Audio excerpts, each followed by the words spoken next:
اور یہ پہلا مسلمان دنیا کا ڈیفنس پیکٹ ہے آپس میں.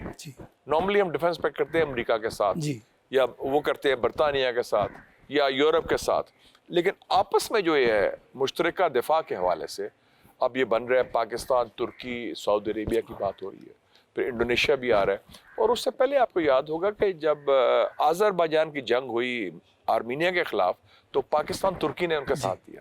تو یہ ایک نئی صورتحال پیدا ہو رہی ہے جو میرے خیال میں بڑی خوش آئند ہے مسلم دنیا کے لیے بھی اور ہمارے علاقائی امن اور اس خطے کے حفاظت کے لیے. آج سے کچھ عرصہ پہلے یہ سننے میں آ رہا تھا کہ ایم بی ایس نے وہاں پر یہ کہنا شروع کر دیا تھا کہ 2030 ویژن کے تحت پاکستان کے بریگیڈ کی اب وہاں پہ ضرورت نہیں رہے گی, اور یہ بھی اس طرح کی باتیں سنی جا رہی تھی.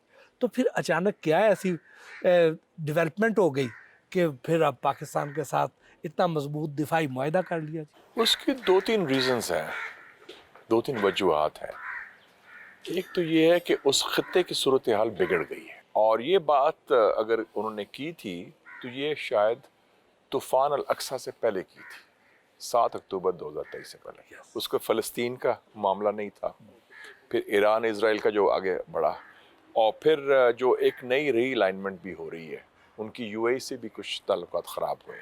اور مجھے بتایا ایران کے سفیر نے کہ کنگ سلمان جو ہے, جو بادشاہ ہیں سعودی عربیہ کے, ایم بی ایس کے والد صاحب, انہوں نے اسپیشل خط بھیجا ایرانی لیڈر کو, رہبر کو, پچھلے سال. اور خط کون لے کے گیا؟ ان کا چھوٹا بیٹا ہے جو ایم بی ایس کا چھوٹا بھائی ہے, اس کو کے بی ایس کہتے ہیں, خالد بن سلمان, جو وزیر دفاع بھی ہے. اور اس خط میں 2-3 باتیں بڑی اہم تھیں.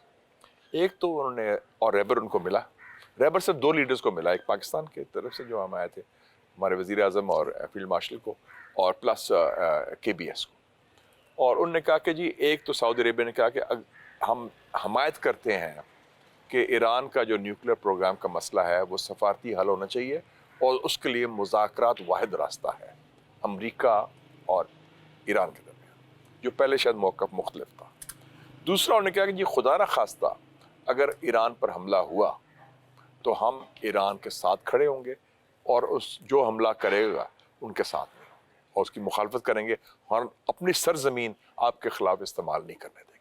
بہت بڑی بات. دوسرا, تیسری بات جو بڑی اہم کی, انہوں نے کہا جب تک ایک آزاد فلسطینی ریاست نہیں بنتی, اس کا دارالخلافہ یروشلم ہے جو قبلہ اول ہے ہمارا, وہ نہیں بنتا, ہم اسرائیل کو تسلیم نہیں کریں گے. یعنی کہ جو ابراہیم اکارڈز ہیں اس کا ہم حصہ نہیں بنیں گے.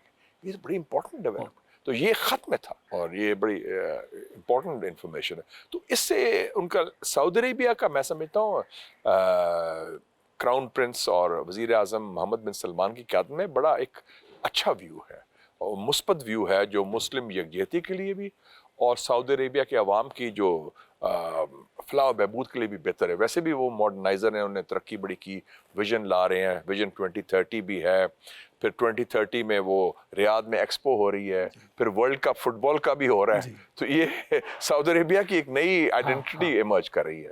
پہلے صرف ایک وہ ایک خاص زاویے سے لوگ دیکھتے تھے ان کو, اب ایک اور موقع, اب وہ کہتے ہیں ٹریڈ, ٹیکنالوجی, ٹورزم, یہ ہمارا شناخت ہونی چاہیے. لوگوں کے ذہن میں یہ سوال بھی آتا ہے کہ یہ جو ہمارا دفاعی معاہدہ ہوا ہے سعودی عرب کے ساتھ, اس کے پاکستان کو مالی فوائد کیا؟ لیکن یہ وہ جو فوائد ہیں وہ اسٹریٹجک بھی ہیں اور مالی بھی ہیں. اب مالی فوائد کی تو عکاسی اگر, حالانکہ صرف بنیاد اور صرف پیسے کی بات نہیں ہے, اپنا ایک وقار بھی ہوتا ہے, لیکن پیسہ بھی بڑا امپورٹنٹ ہے ہمارے لیے, تو بہت امپورٹنٹ ہے. آپ دیکھیں نا کہ اس کے بعد 2 معاہدے ہوئے ہیں آپ کے, لیبیا کے ساتھ $4.5 ارب کا, سوڈان کے ساتھ $1.5 ارب کا, تو $6 ارب ہو گیا نا. تو یہ اس کا پیسہ تو پھر سوڈان تو نہیں دے سکتا نا, وہ تو بڑا غریب ملک ہے, اور لیبیا میں بھی ابھی حالات ذرا سیٹل ڈاؤن نہیں ہوئے, تو جو پے چیک سائن کرے گا وہ تو پھر سعودیہ کرے گا. تو وہ بھی شاید وہ اس کے, مطلب میں ویسے مثال دے رہا ہوں آپ کو. تو آپ تو $1 ارب کی خاطر پر نہیں بھاگتے ہیں, وہ تکے کھاتے ہیں, وہ واشنگٹن جا کے IMF سے 23 دفعہ تو ہم جا چکے ہیں, اور تو وہ بھی بس کرنا چاہیے, کیونکہ وہ بھی ہمارے قومی وقار کے خلاف ہے, ہر دفعہ ہم بھاگتے ہیں. تو اس کے فوائد کا ایک میں نے ایک جھلک دی. باقی دیکھیں جی بھٹی صاحب ہمارا اپنا کام بھی تھا, اپنا ہاؤس ان آرڈر کریں نا. آپ کی انویسٹمنٹ کے اوپر آپ کا لال فیتا لگا ہوا ہے, ہر جگہ بیوروکریٹک ریڈ ٹیپ ہے. کوئی کام اپنے انویسٹ کرنا ہو تو جی وہ این او سی لو فلانا کرو. آپ ون ونڈو آپریشن بنائیں نا, جیسے دبئی میں ہے یا چین میں ہے, تو ہم بھی وہ انویسٹرز آئیں گے, لیکن آپ ماحول اچھا بنائیں انویسٹرز کے لیے, وہ تیار ہے انویسٹ کرنے کے لیے. جب ایم بی ایس آیا تھا 2019 میں, پچھلے دور میں, آپ کو یاد ہے انہوں نے اعلان کیا تھا کہ ہم کو $20 ارب انویسٹ کریں گے, جس میں $10 ارب گوادر میں ایک ریفائنری لگانے کی بات. میں نے بعد میں پوچھا سعودی سے, میں کیا بنا یار وہ 10-20 ارب ڈالر, کہتے جی ہم تو تیار ہیں, ہمیں انہوں نے کہا تھا زمین دیں گے اور دوسرا کہا تھا فیزیبلٹی بیان کریں گے, نہ دونوں نہیں ہوئی. تو وہ نالائکی ہماری ہے, ہماری کوتاہی ہے. تو ہم اپنا کام تو ٹھیک کریں نا. اگر آپ کو کوئی پیسے دے رہا ہے تو وہ کہے گا یار منیمم ریکوائرمنٹ یہ ہے, تو اب اگر وہ پوری نہیں کر سکتے تو پھر کام نہیں چلے گا. اب ایس آئی ایف سی جو ہے یہ تو اب خاصی فعال نہیں ہے. میں رزلٹ پر جج کروں گا. ابھی ڈان میں خبر آئی تھی کہ 2025 میں 43% فورن ڈائریکٹ انویسٹمنٹ کم ہوئی ہے, اور ابھی بھی سب سے زیادہ انویسٹمنٹ چائنا سے ہے, چائنا اور ہانگ کانگ سے ان کا ہائیسٹ نمبر, کچھ $600 بلین, پچھلے سال کی بات کر رہے ہیں.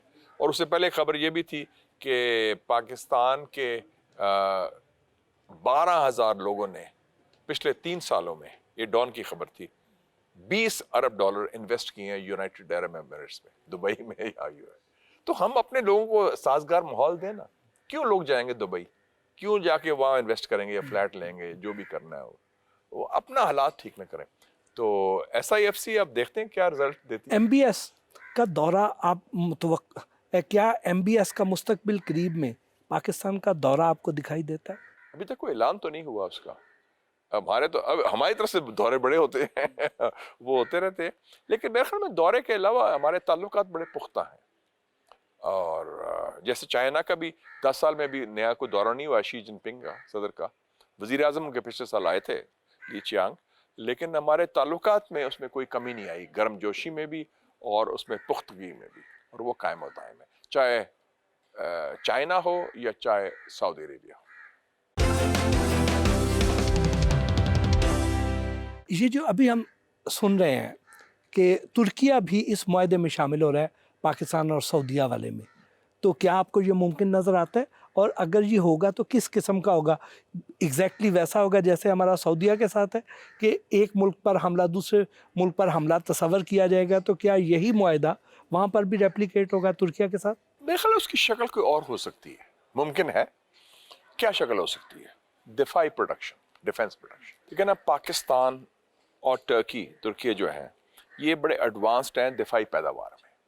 اور بلکہ پچھلے سال میں ترکیہ گیا تھا تو مجھے وہ لے گئے تھے اینکرا, ان کے جو دارالخلافہ ہے, اس کے باہر ایک ہے ٹرکش ایروسپیس انڈسٹریز, جو ان کے جہاز بناتے ہیں, اور ایک فائٹر جہاز بنا رہے ہیں بھٹی صاحب, اس کا نام ہے کان, KAAN, کان فائٹر, بڑا ماڈل. تو سنا ہے کہ اس فائٹر جہاز کی کوئی جو فائنینشیل ایسپیکٹ سعودی عربیہ ہے, ٹیکنیکل ایکسپرٹیز ہماری ہے, مل جل کے کوئی کام ہوگا. یہ بھی بڑی اچھی بات ہے, دفاعی پیداوار کی بات ہے. پاکستان, ترکیہ, سعودی عربیہ, اور میں سنا ہے انڈونیشیا بھی انٹرسٹڈ ہے اس میں. تو یہ ایک مثال ہو سکتی ہے. تو اس کی شکل ضروری نہیں کہ جو سعودی پاکستان معاہدے کی ہوئی ہے, اس کی اور شکل ہو سکتی ہے دفاعی تعاون کی. اور اگر دفاعی پیداوار ہے جس میں ٹیکنالوجی آپس میں شیئر کریں, یہ تو بہت اچھی بات ہے.